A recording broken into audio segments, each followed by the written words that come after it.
Hello, and welcome to the CommSec Executive Series. Today I'm joined by Kerry Craig, Global Market Strategist at JP Morgan Asset Management. Artificial intelligence has quickly become one of the biggest investment themes in global markets. But while much of the attention is focused on a handful of tech giants, the opportunities and risks extend much further. There is a lot to examine when it comes to the entire AI value chain, from semiconductors and data centres through to power generation, software and productivity. Kerry, welcome. Thank you.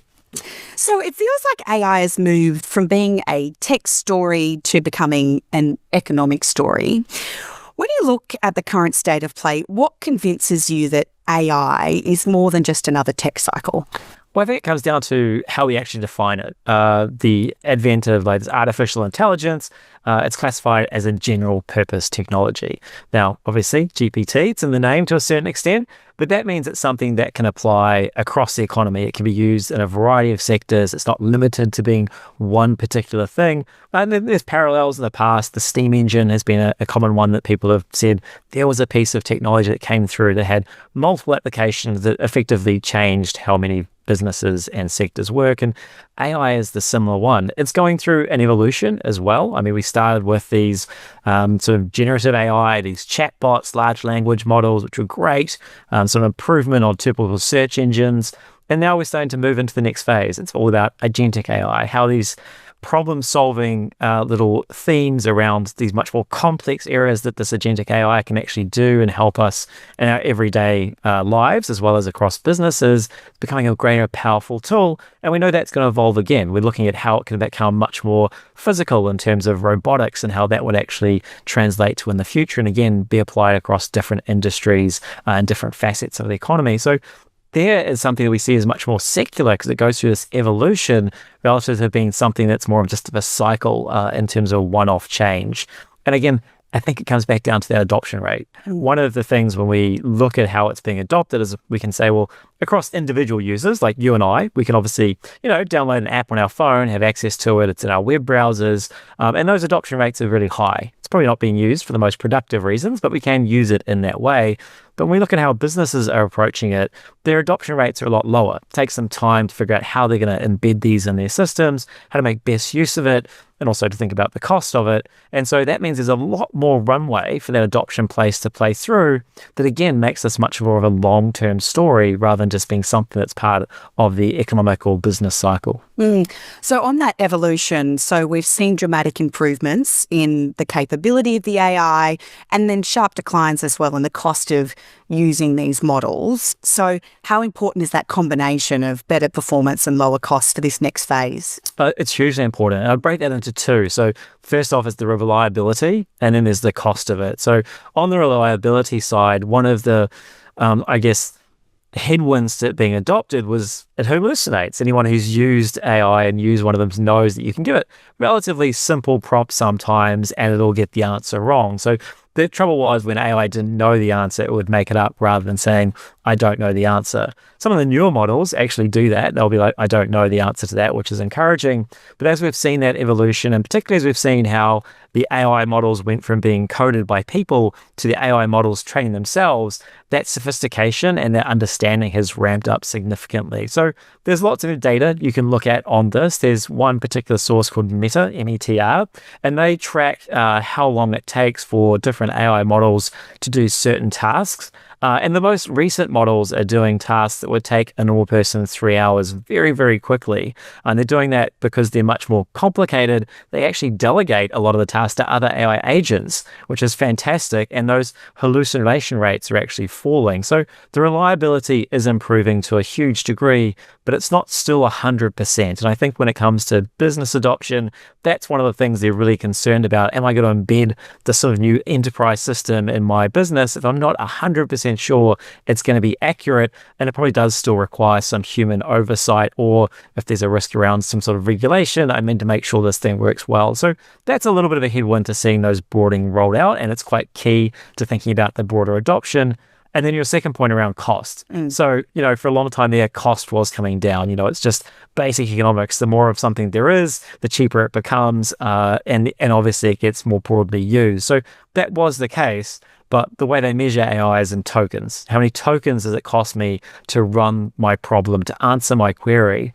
And that has gone up exponentially, because as these models are becoming more complex, they're using more of those tokens. And so now businesses who had these relatively early models that were a little bit less complex, that were doing tasks, replacing them with these more complicated models, are realizing the cost of running them is going up a lot, and that's chewing into their budgets. It's thinking about how that can potentially eat into their profits, and so that's again becoming a little bit more of a headwind. You're now hearing this phrase around token economics. So how do I justify the productivity output I get from these great advances in AI technology with the cost that actually comes to run them? And I think there you might start to see more bifurcation in the market. So really complex models being used for those proper, appropriate challenges that you see in businesses, and then some of the less sophisticated models doing a lot more of the grunt work because they don't cost as much to run. Thinking of the running of it, I think it's worth picking apart then the ecosystem that supports it. And there are some big companies as well that we think of when it comes to AI, but the AI chain, it's broader than that. So what in the ecosystem should investors be paying attention to? Well, I think it's that breadth. That's what's become really apparent over the last, 12 months or so. It was in the early stages. So 2022, first models came out. It was all about these private companies. I like to refer to them as the architects of AI. They were building these models. They were relatively closely held, and they got released to the market. And then as they got more use, there was a realization that they required something that would enable them. And that's where you got these hyperscalers coming in. These provided the platforms. They provided the ability to train these models through cloud computing, because all these models are held in the cloud. And then that's evolved into saying, well, as that demand has grown, those hyperscalers need all the inputs to allow them to grow that. As those models become more complicated and require more tokens, they require more compute power, as people call it. So that means you need more data centers. That means you need more semiconductors to go into them. You need lots of hardware to go into that, as well as thinking about how you power them. So what we've seen is seeing the whole value chain of AI just expand massively. So it isn't about these handful of hyperscalers that were really providing those early stages of enablement. It's much more about everything else that now goes into it, as we've seen that demand pick up especially. So when we look at the market now, I think one of the clearest things we need to focus on is that it can be quite difficult to pick winners when there's a technology that's moving this quickly. You don't want to say, like, this is the company that's going to lead from here and it'll be the one that's still here in a decade's time. I mean, you can look back in history and see that. If you go back to the S&P 500, 1980s, there's only one company that was in the top 10 back then that's in the top 10 today in the S&P 500, because it shifts. And so I think it's going to be the same when it comes to AI. You want to have that broad exposure across the value chain in terms of cloud computing enablers and the hyperscalers, thinking about the data centers and all the inputs that goes into that. So semiconductors, all the materials that are required. So thinking about, commodities and copper, as well as optics that go into that. And then there's the data centers themselves, as well as what powers it. So I think the real takeaway from here is that you've seen a really strong run in certain parts of the market. So semiconductors, for example, most recently. And so you want to be much more selective about how to position across that value chain to really take advantage again of this very strong secular theme. It's quite layered. You've done some analysis of the projected surge in spending by the major AI hyperscalers. How significant is that capital spending boom? And what do you think it tells us about where the industry's going? It's hugely significant. So if you look at the US hyperscalers and you aggregate up what they're saying they're going to spend on capital investment for this year alone, it's north of $700 billion US. That's massive. That's over the end of this decade, you're looking at potentially $5 trillion of investment. That's kind of on par with what happened when telecoms got rolled out. It's that kind of investment. And I think crucially is that, one company's CapEx is another company's revenues. And that's again coming through this value chain idea in terms of how we see it feeding through to the investment landscape. And again, how that's not a US story. yes, a lot of it started in the US, but we've seen it broadening out across the world into emerging markets particularly. It's about the memory production. It's about those semiconductors. And so there's a good case for saying, well, maybe those parts of the US have gone well and they've become more highly valued. Maybe I do want some exposure to them, thinking about the opportunity they present. But there's those other parts of that value chain which either perhaps generating bigger revenues because they're sucking in all that capex from the US, or they're just better value in terms of what they are doing at the moment. So I think across that value chain, taking advantage of that significant size of that capex comes in. I would pause and say there is a risk here. So one of the things does it come through is that as these hyperscalers are ramping up spending to meet that demand that's out there because they see the growth in compute power that's required for these complex models, the demand from end users, there's a risk they overspend, that they don't meet that demand. And so the return on all that investment is quite crucial. It's something we monitor quite closely. We believe in that theme. We see it progressing, but sometimes the market, maybe that won't believe in it. And you have seen when earnings comes out, if those revenues aren't going up quite as fast as that capex spend, sometimes those companies can get penalized in the market. So thinking about that return on investment, making sure that those companies that you're looking at are going to actually achieve those targets they want to see. And, the prospect of disappointment is something that's worth being very mindful of in these markets. I'm hearing more and more discussion as well, and locally here in Australia, about the role of electricity, the role of power in this story as well. How and why has this become such an important investment theme in its own right? Because the build out, if you have something, it's become much more self-fulfilling in terms of AI was this sort of not tangible thing. It was these models. And then suddenly you needed very tangible things to drive it. You need those data centers to hold those chips, to run these models, to do all this inference, they call it.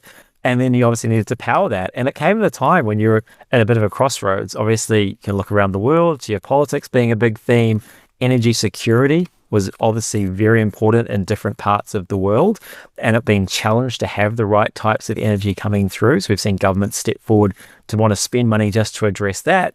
And then you've also seen underinvestment in energy infrastructure, particularly in the US for a number of years. And so you had this huge surge in demand at a time that we know that energy infrastructure and power generation is relatively slow moving. It takes a decade to build a nuclear power plant. It takes 5 or 7 years to build gas-fired power plants. It takes 5 or so years to build a solar farm or a wind farm. So it takes time for that to come through. So that physical investment around the infrastructure side, around power, has been so crucial because it becomes one of these bottlenecks to allow those data centers to operate, to allow for that compute power to ultimately deliver on that potential of AI. And so there's a huge investment opportunity that comes through the infrastructure side as well, because it is about the power generation. It's about the grid that you need to transfer that information. And it's not just the story of one country. Every country is going down this path, and it comes on top of that broader landscape about underinvestment in energy, and also this big focus on energy security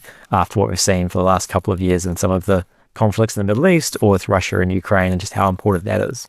How out of balance do you see it at the moment, and what might it look like in 5 years' time, 10 years' time?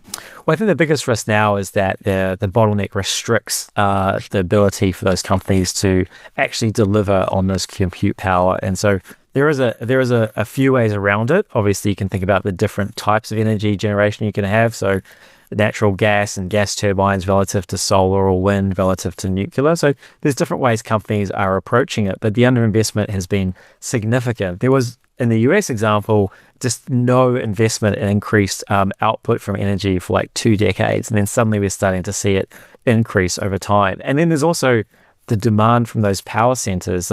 They need a lot more demand than just a regular data center that's not reflected on AI. So there's a shortfall estimated over the next 5 years of about 100 gigawatts. And to put that in context, one nuclear reactor produces about a gigawatt. So it's significant in terms of that power generation. Now, these are all estimates, and so we know they can change, but I think it really goes to show you the level of demand that's coming through, how fast this technology is being adopted, because it's being adopted at a fraction of the rate that, say, mobile telephones were done, because we're a much more digital economy. And then the promise that it does bear fruit in terms of thinking about productivity enhancements or addressing some concerns around aging demographics or some of the big challenges we see around the world with why economies would grow slower. On that discussion about productivity and whether or not AI will replace jobs, your research suggests that the product opportunity may be much larger than the labour displacement story. How should investors think about that? Yeah, there's a lot of information out there. And I think all of it doesn't always point in the same direction. This is a relatively new piece of technology, so it takes time to have adequate history. There's also concerns about AI washing, people using AI as a reason to lay off workers. You never heard stories about AI hiring workers. It's always the other side of it. So I think when it comes to productivity, there's a couple of things I would point out. Typically, there's a lag between the advent of a new technology and when you see that productivity uplift. So you can look back and say, we got the internet, and then it was like quite a few years later we actually saw the productivity uplift because people had to figure out how to use it and how to make it productive. So there's always a lag that comes through. Also, when we look at the estimates of that productivity uplift, whether it's from academic research or government's estimates, there's a very wide gap in terms of what that looks like. Right now, productivity in the US has been very strong. And, the economists look at that and others look at that and say, well, that's a benefit of AI coming through. So I think it's probably a bit early to say that that's really being generated by AI. And certainly productivity is going the wrong way here in Australia. We'd love it if there was a bit of more AI-led productivity. So I think we're still at a point of view where we do need a lot of people to do the jobs. AI has been used as a way to think about enhancing the work that we currently do rather than a replacement. There will be job losses. It will differ by industry. You can obviously think about things that are maybe more sensitive to AI. So, financial services is a great one, legal services is another one, or anything that requires lots of manual data entry, for example, would be something to be easy to replace by a computer. But manufacturing, that's not quite there yet. Construction, none of those areas are going to see the same sensitivity to it. So looking at the announcements, again, using the US because it's where we get the best data, over the last 12 months, there's been about 140,000 jobs lost in the US where the reason those jobs were lost was claimed to be AI. Now, that's quite high. That's a bit over 15% of the total job losses, but it's less than 0.1% of the overall employment in the US. So yeah, that was going to be my question. How does it compare with job losses on a normal across the board? So the numbers are still very low. And again, I'd come back to that point around you don't know if these are genuine job losses or it's just companies using this as a reason to try and reduce the size of their workforce in their companies, protect margins or whatever it is, just to use that as an excuse because it's hard to defend against. And also you don't ever get data on people hiring to actually implement AI. So, there's plenty of cases where AI does a great job at building code. I mean, I use it to write code because I don't know how to code very effectively, but it still requires someone to go through and check that code because we do not make some mistakes. So you can't get rid of all the coders because you need someone to proof and check this data. You need to hire people to embed these systems in companies. So I think that idea that we're suddenly going to be all replaced by AI is probably somewhat in the distant future, but we do know there's some sectors that are going to be more sensitive than others. Humans powered by AI, perhaps, is a better way to think of it. As we go to wrap up, a final thought then on, the next phase of AI investing. Is it still about the large cap leaders we hear all the commentary about, or does it become a broader market story from here?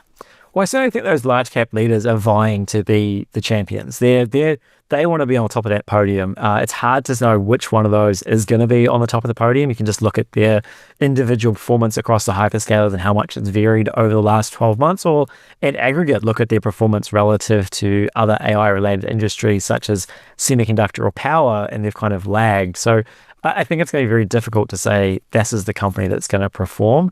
I don't think you'd necessarily want to have a position that underweight them because, again, something that's a secular theme is going to be something you want to have in your portfolio, like many other secular themes that we think about. But I think again, the main point I would make here is around that breadth of opportunity that comes with something like this. As long as all that money from those hyperscalers is feeding through to the AI value chain, a lot of that is going to generate earnings in many companies across, whether it's inputs into the production of semiconductors themselves, memory chips. All these things are actually quite scarce because of that demand and unlimited supply, or the same is true across the infrastructure side of space. I think that's really where you can see there's opportunities to invest across the whole supply chain, diversify within that AI supply chain, because we always talk about diversifying and investing rather than trying to pick one individual company. And so being much more selective and broad about how you approach this theme. Kerry Craig from JP Morgan Asset Management, thank you for your insights. Thank you. And if you'd like to watch more CommSec Executive Series interviews, check out our website or our YouTube channel, CommSec TV.